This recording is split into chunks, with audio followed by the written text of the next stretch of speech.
This video was very, very, very hard to watch. But it's a thing to get mislooked over all the time.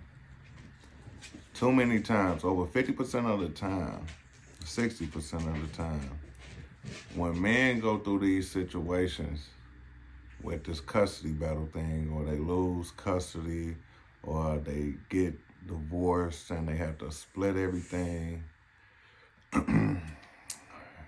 nobody takes into accountability, not the system, not the parent, the other parent, nobody takes in account where is the father mindset, or how would the kids be affected by this truly.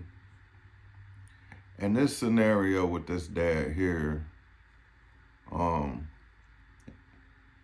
he had his ends with. A lot of the time, a man's only purpose is found in parenting.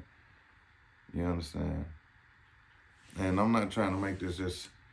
Anytime we talk about men, women seems to try and make it like it's woman versus man.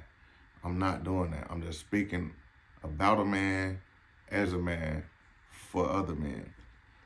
The second leading cause of death is suicide in men 45 and younger. The leading cause of death in men 45 and to about 60 is cardiovascular diseases.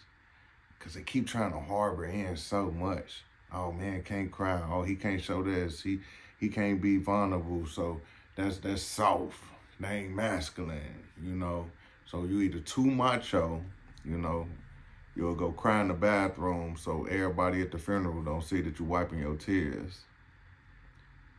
Or you just don't cry at all and you try and work it out and work yourself to death and try and cope at a bar or with a substance or with something else. Women, stop being bitter to these men. Too many times, with myself included, you have great fathers for your kid, yet you want to be bitter as the mother. And I know this is not going to be a popular video. This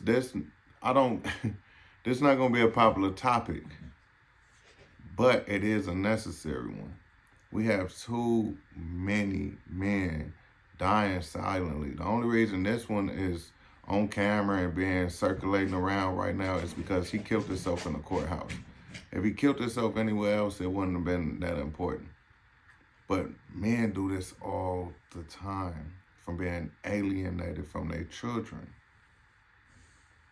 It's hard. Then now think of the kids.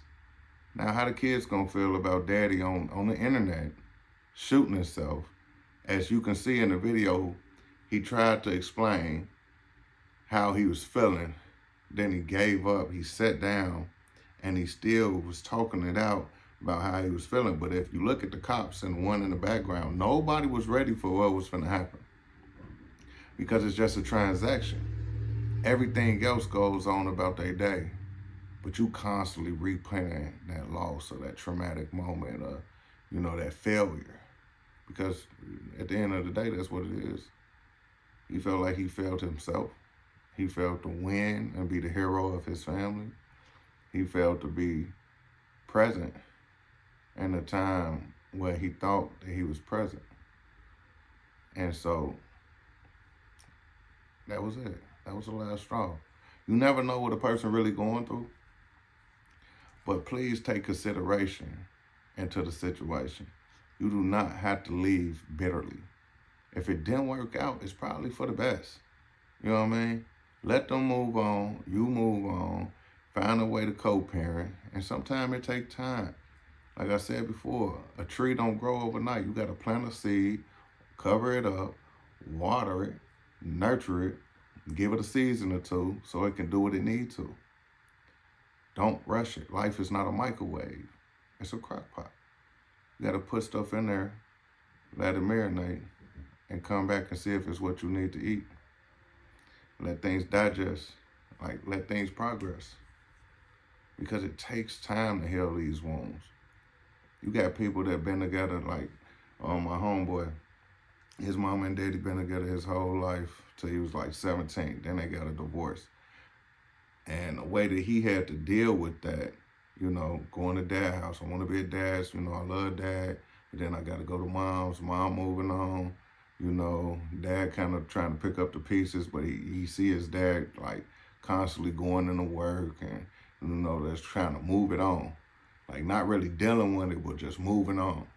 And the way that he trying to figure it out. It seems like the mom just picked up and moved on. Like, and I'm not coming at women. I'm just saying, y'all know who I'm talking about and who I'm talking to. All of us know these type of people.